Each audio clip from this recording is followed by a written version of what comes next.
5:30 de la tarde y arrancamos la cortina, no nos permite equivocarnos, el cafecito porteño con Juan Carlos Juño, que está hoy en el estudio, che, y es toda una satisfacción. ¿Qué dice Juan Carlos? ¿Cómo anda? Muy bien, es Gracias mutua por la estar. satisfacción, siempre me gusta mucho venir, me gustaría venir mucho más, y más que yo sé que acá me tienen preparado ron, toda esa cosa, barra whisky. completa. La barra completa. Sí, Una coñac con picadita. copa caliente, todo eso, aunque hoy no la veo a la Gaby, ¿no? No, Porque esa es la especialista, en quien más confío yo es en la Gaby, en estas cuestiones vinílicas. te voy a decir... ¿Se puede decir dónde está? Te voy a decir lo que se puede decir. A ver. Está en un evento Ujú.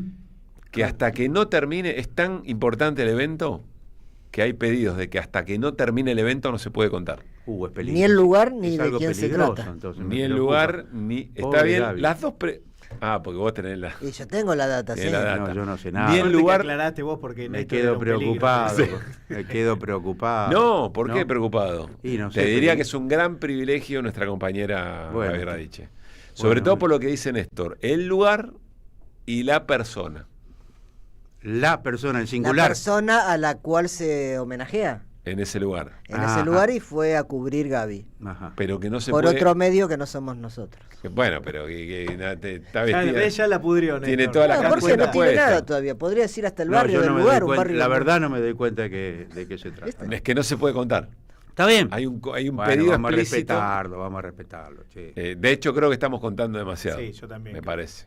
Bueno, pero tiene grandes razones, muy buenas razones. Bueno, me alegro mucho por Gaby. Te diría... Le voy a dejar ahí, porque le voy a ya cagar. estás tentado, te veo, te vas desbarrancando. Voy a arrancar. Bueno, Juan Carlos, a ver, un repaso breve sobre un par de cuestiones. Te Ujú. invito a que charlemos bien en modo bar. Y después nos metemos en algo más profundo que tiene que ver con tu mirada sobre el cierre de listas y demás. Primero, mañana, Congreso, sobre todo diputados. Va a ser un día muy importante, ocurra lo que ocurra. Sí, efectivamente. En realidad, el poroteo no se sabe, por lo menos yo no lo Sí. sé, y creo que hasta último momento no se termina de saber. Porque las presiones de un lado y del otro son enormes, inclusive las presiones, creo que Carlos lo contó, en medio de la sesión, en pleno recinto, es. continúan las presiones y hay votos que van y vienen, En la última sesión, legisladores que se van al baño. en la del 12-0, Sí, la gente de la Libertad Avanza y parte del PRO se levantaron creyendo que iban a levantarse otros y otras Así es, para así voltear la sesión y no ocurrió. muy bien. Yo tengo una expectativa positiva, ¿no? Tengo una expectativa de que pueden ocurrir cosas importantes para el lado de la oposición que para mí son los del lado del pueblo. Ujú. Vos mencionaste recién el 12-0 y veníamos de un 7-0 del Senado. Sí. O sea, uno 6, creo, ¿no? Bueno, yo Eso dije sí. 6 y Mayans un domingo a la mañana, Dijo en 7. otra radio donde yo ando por ahí, Sí. me dijo 7. Vamos a darle Bueno, la- así que qué sé yo. La derecha Mayans. Le vamos a dar la derecha a Mayans. Yo eso de la derecha mucho no me suena, Sí. pero no importa. Dale la que quiera. Bueno, entonces, pero digo, venimos de esas votaciones y si bien puede haber alteraciones en la conducta de los bloques y de cada uno de diputadas y diputadas, eso es un hecho fuerte, grueso, cómo votaron. Por supuesto, ligados a los gobernadores, temas coyunturales y temas que ya son estructurales, como por ejemplo la sensación de que el gobierno no cumplió nada de lo que prometió, esa es una, y otra las alianzas locales en las que los gobiernos provinciales tuvieron enfrentamientos y que quedaron planteados esos enfrentamientos con el gobierno nacional. Queda una, a la que yo siempre la atiendo, que, en fin, las encuestadoras, todo eso que nosotros dudamos muchos, dicen que cada vez más hay un crecimiento en la opinión pública en contra del veto. O sea que la política del veto, unido a la gritería y a toda la conceptualización de Milei, comienza a tener un desgaste en la opinión pública y en algunos casos a rebotar. Está bien el planteo, ¿no? Porque si no creemos que es todo mesa de arena o que es todo una negociación por aquí y por allá, pero cuando la cosa es muy flagrante o tiene mucho peso en la ciudadanía y es parte de la discusión pública, pesa eso también, ¿no? Claro, porque por ejemplo, Pablo, para nosotros todos somos conscientes de la importancia que tiene el RIGI. Pero es difícil que la gran mayoría de la sociedad lo aprecie, Claro. claramente. Pero el Garrahan todos sabemos que penetró, y discapacitados. Si en la calle es lo un señalás y acto decís, de barbarie. Este aprobó el RIGI, por ahí no pasa nada. Claro. Pero Así que este jodió a los del Garrahan. sí, y seguro, los o universitarios. Entonces, todo el tema del veto, yo creo que está ligado a ese desgaste, a que hay una respuesta de la opinión pública que nunca sabremos hasta dónde será suficiente, si se traduce en el voto, pero yo lo que además quiero significar que hay un crecimiento del rol del Parlamento, precisamente a partir de esos 2 episodios últimos, más allá de que hubo otras oportunidades importantes del Parlamento. Digo esto porque pareciera obvio que en un sistema democrático el Parlamento tiene que jugar un papel importantísimo en un sistema de división de poderes, pero no es obvio porque hay un ataque brutal al Parlamento del presidente de la Nación desde el primer día, que le dio la espalda, luego dijo que es un nido de ratas, y todo eso acompañado de lo que él llama su batalla cultural, contra la política y contra los parlamentarios. Sí. O sea, en el fondo hay una disputa de carácter cultural e ideológica con el tema del Parlamento. Por eso rescato particularmente que hay un fuerte reposicionamiento del Parlamento Nacional en este momento. Bien, segundo tema del que quiero entrar y salir. Tema tasa, vos conocés mucho este asunto. Uno podría decir, bueno, el gobierno eventualmente la fue llevando porque el dólar hoy también sigue bajando, creo que son 12 días de corrido que el dólar baja. Las tasas muy altas, que iba a haber pesos por ahí, pero el gobierno sale al apretón monetario y a recoger todos los pesos que andaban sobrando por ahí, y lo hace en la licitación de ayer, con tasas muy, muy altas. ¿Vos dirías, bueno, el gobierno la manejó? ¿El gobierno la resolvió bien? ¿O es un problema que está ahí latente? ¿Qué otros problemas conlleva en el día a día? No, me inclino por lo último, porque el gobierno la va llevando a un costo fenomenal, pero en realidad hay que ubicarse que la va llevando en medio de que se viene desbarrancando. La va llevando en estos días a un costo fenomenal, pero eso es como consecuencia de que el carry trade cada vez está peor. Hasta el JP Morgan hace 15 días dijo que había que salirse el carry trade. Pues dijo que hay que volver, ¿eh? Que hay, ahora dijo que hay que volver, por eso. El JP Morgan Tasa alta, dólar bajando. Son los mercaderes del templo, ¿no es cierto? Sí. Y además todo el equipo económico son del JP Morgan. Sí. Así que ahí, en fin, nadie va a confiar en el JP Morgan. Yo lo que quiero decir de que estos episodios que tienen cambios día a día, que las tasas suben, que las tasas bajan, que logran con un apriete cada vez más fuerte, que haya liquidez, que no haya liquidez. Pero lo que tienen instalado es una situación de crisis en la macroeconomía evidente. Por eso están en esta suerte de día a día. Claro. Porque no es que si no, un día gana, otro día pierde. Eso en el marco de que tiene una situación que se le ha tornado inmanejable. Pero lo principal para no quedarnos en si un día hay más liquidez, menos liquidez, baja el encaje, entonces le otorga a los bancos un poco más de liquidez, sube el encaje, lo deja sin un peso. Bueno, lo que importa, o alguna de las cosas principales que importan es ver siempre pensando en la economía real. La economía real es el aparato productivo y son los trabajadores y es el pueblo y la sociedad. Eso es la economía real, sino ¿qué es? Lo que está empujando esta situación es a una situación de empeoramiento de la economía real, porque va llevando a que las tasas de interés activa, las que se le cobran a las empresas, las que se le cobran a las personas, sean cada vez sean imposibles, ¿no? Cada vez más caras, y entonces un pequeño empresario o un gran empresario tiene que pagar tasas que luego una parte podrá trasladar a los precios y otra ya no las puede trasladar. Por lo tanto, lo que le implica es una pérdida, ¿no es cierto? Y trata después, por todos los medios, de trasladar esa pérdida a su proveedor, o a su cliente, o al público. Nadie quiere... Entonces, en la economía real... O si no, me imagino que quizá no van a esa toma de crédito y se plancha la actividad. Sí, o si no, la empresa se deteriora, porque va perdiendo y perdiendo y Claro. perdiendo. ¿No es cierto? Porque quien va a tomar crédito a tasas, no quiero decir cifras, pero quien va a tomar crédito a estas tasas sabe que va comprometiendo también la situación de su empresa y quizá no tiene más remedio porque tiene un problema de iliquidez o tiene compromisos que pagar. Lo que quiero significar es que todos estos manejos bancarios, financieros, impactan negativamente en la producción, impactan negativamente, consecuentemente, en el trabajo, en los asalariados, tanto los que están en blanco como los que están en negro, como los informales, e impactan el consumo, porque después todo eso hace que caiga el consumo. Y ni que hablar los usuarios de tarjetas de crédito, de créditos personales, que les suben las tasas de interés con salarios que le suben menos del 1% mensual. Claro. Y tiene que pagar tasas de interés del 7, 8, 9% mensual. Está claro que hay algo que está muy mal, desde el punto de vista de las grandes mayorías, del sector de ingresos fijos y de las pequeñas y medianas empresas, inclusive de las no tan pequeñas y medianas.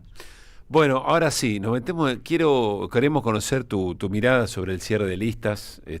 Ahora ya, por supuesto, arranca la formalidad de la campaña y asunto resuelto, o no. Uno imagina, las campañas. Las campañas, porque uno imagina que de acuerdo al resultado de la elección del 7 de septiembre, quizá pueden aparecer algunas discusiones. Acá sí va con repregunta, a lo que Con digas. mucho gusto. A ver, ¿qué estás viendo en términos generales? Lo preguntamos por el cierre de lista de Fuerza Patria, el Espacio Nacional Popular, al que pertenece el Partido Solidario. Sí, efectivamente. Vos sos secretario general del Solidario. Así es, sí. Bueno, voy a decir algo que en Fuerza Patria se ha transformado en un lugar común, pero yo lo comparto, que es que finalmente va a haber una boleta única y que finalmente este proceso tan tenso de discusión por las alianzas y por las candidaturas termina con un acuerdo de unidad que ante la ciudadanía que tiene que votar, la boleta finalmente es una boleta única, ¿no es cierto? O sea, esa unidad en el plano electoral se logró.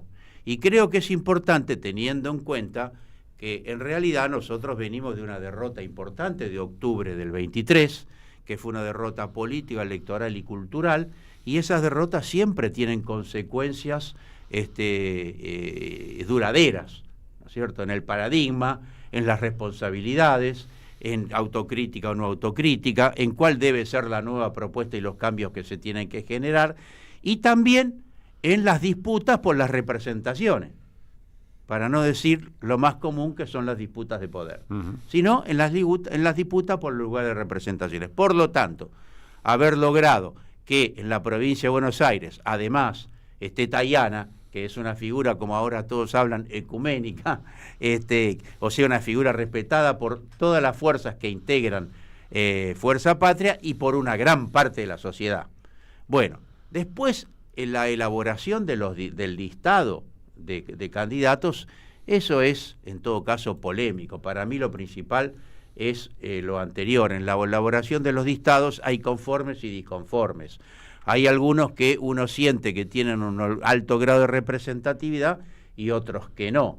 Algo parecido es en la ciudad de Buenos Aires. Nosotros aspiramos a que Carlos Heller sea candidato a diputado en un puesto entrable. No lo logramos. En vez de Carlos Heller, entró un compañero, Roberto, de apellido, al que yo no conozco, ¿no es cierto? En el cuarto lugar. No, en el tercer lugar. En el cuarto lugar. Lucía Cámpora. Lucía Cámpora, y en el quinto hay un compañero nuestro, del Partido Solidario. Ernesto Giacomini. Ernesto Giacomini. Por lo tanto, en definitiva, en la ciudad también se da el fenómeno de, en lo central, Fuerza Patria tiene una unidad. Después, el nivel de representación podrá uno estar más conforme o menos conforme. Reitero, nosotros creíamos que Carlos Heller no solo que nos lo merecíamos, no solo que él se lo merecía, sino que era un aporte importante a la calidad de la propuesta, ¿no es cierto? Pero bueno, así resultó. Creo que Mariano Recalde es un buen candidato a senador, y si nosotros tomamos el antecedente de la elección de legisladores de hace muy poco tiempo, creo que hay una perspectiva interesante en la ciudad de Buenos Aires también para nuestra fuerza, más allá de que en definitiva la unión la unión que se sintetiza en los violetas es muy probable que sea la fuerza triunfante. Yo ya lo dije en este programa que tengo... En la Ciudad de Buenos Aires. Sí, en la Ciudad de Buenos Aires. Decía que yo ya lo dije, que tengo una expectativa de triunfo para la provincia de Buenos Aires. No porque lo leí en ninguna consultora, más allá de que hay opiniones diversas, sino, en fin, por algunas otras razones, tanto económicas como sociales como políticas. Bueno, después hay que ver, los votos se cuentan en las urnas, ¿no? Ni que hablar. Ni que hablar. Y hay mucha... Yo lo que no vi... ¿Y cómo impacta la previa, que es, en este caso, no porque sea una suerte de paso ni nada por el estilo, pero va a haber una elección previa, que es la del 7 de septiembre, y a ver cómo impacta eso luego en la nacional? No, yo me refería, discúlpenme, a esa. No, en la provincia de Buenos Aires yo me refería... A la legislativa. La salvedad, a la del 7 de septiembre. Ahora vos te das cuenta, si en una charla nosotros, que estamos todo el día con esto, confundimos las elecciones, ¿cómo va a impactar eso en la ciudadanía? No, ya lo creo. No, claro. No, te quería preguntar, Juan Carlos, para siguiendo con el argumento, que yo coincido totalmente en cuanto a que la lista de unidad era necesaria y que es un muy buen mensaje hacia afuera, pero sobre todo hacia adentro, hacia el interior de los sectores que apoyan Fuerza Patria.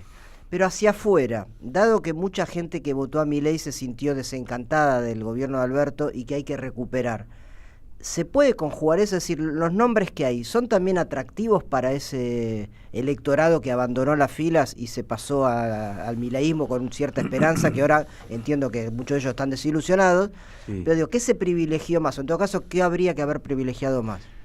Bueno, ¿qué habría? Porque yo en la cocina de todo esto no estuve, ¿no es cierto? Por lo tanto, ni siquiera tengo claro cuál fue el debate sobre qué se privilegia y qué no se privilegia. Ya dije una impresión sobre el caso de Carlos Heller que trasciende al propio Carlos Heller. Mi comentario, creo yo, es más conceptual en todo caso, porque de algún modo apunta a tu pregunta, que es a la calidad de la representación en los listados, ¿no? Y me referí a Tayana porque es con quien me siento seguro de que puedo dar una opinión. Después tendría que entrar a desmenuzar la lista de la provincia de Buenos Aires y la lista de la capital, que es una cosa mucho más compleja y bastante odiosa, ¿no es cierto? Que el segundo está bien, la segunda en la capital, el tercer es difícil. Mucho se habla, y yo tengo mis dudas, de una cosa casi básica, casi obvia. Hay que renovar y hay que renovar también generacionalmente. Yo estoy de acuerdo con eso.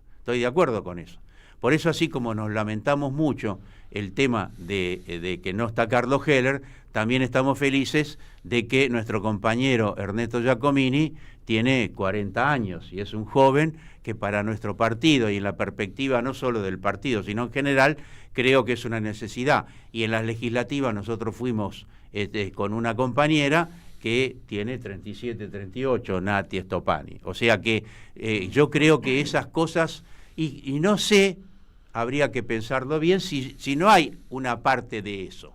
En Santa Fe hay una compañera que va de primera candidata y segundo el chivo.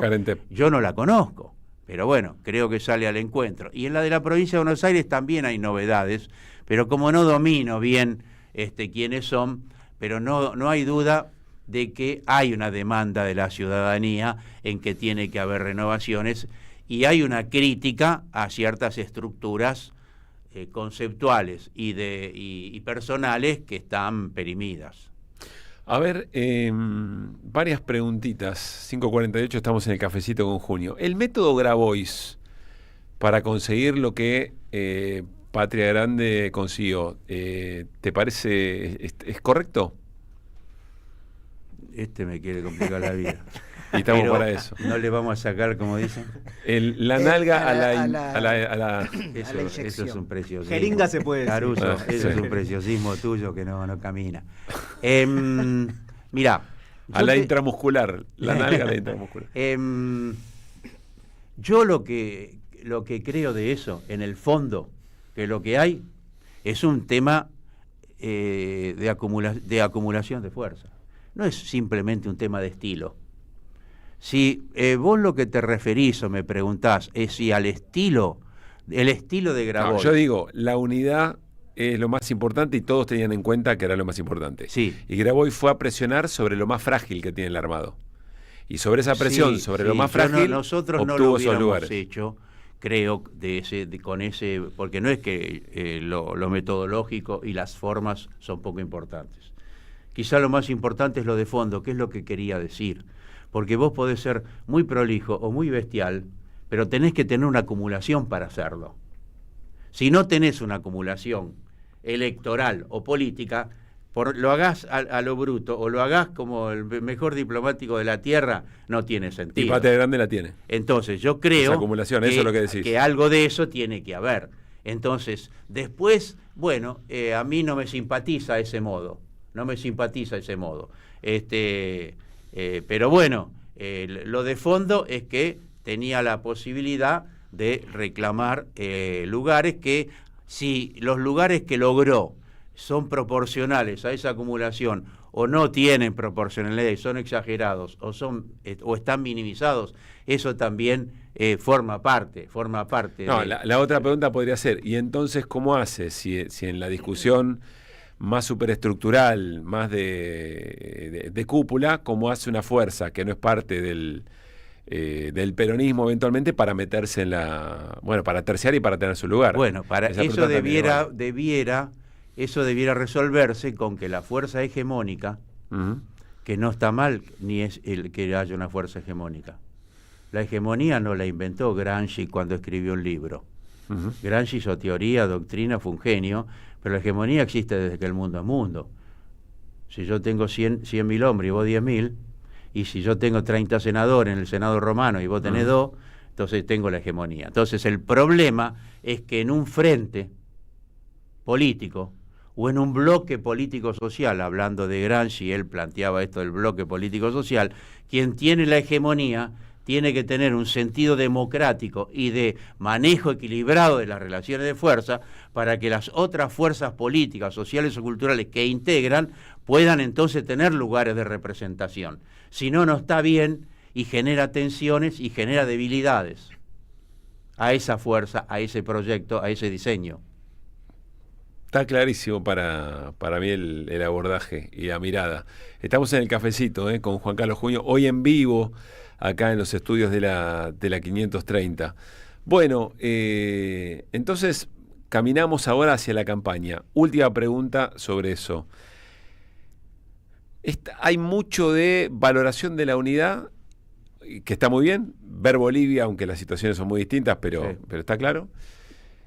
¿Alcanza con el no a Milei o está faltando algo de, si vos querés, de futuro, de transformación en la propuesta? Quizás se da, no lo sabemos, ¿no? En la campaña. Ustedes me escucharon, como tenemos poco tiempo. No, pero el programa, ¿no? Claro, la unidad es pero imprescindible. Más que programa, medida concreta para resolver problemas. Lógico. Si no, muy genérico, ¿no? Quizá. Sí, pero no importa si un programa ordenado, uno de economía, uno de transporte, uno de cultura, uno de esto, uno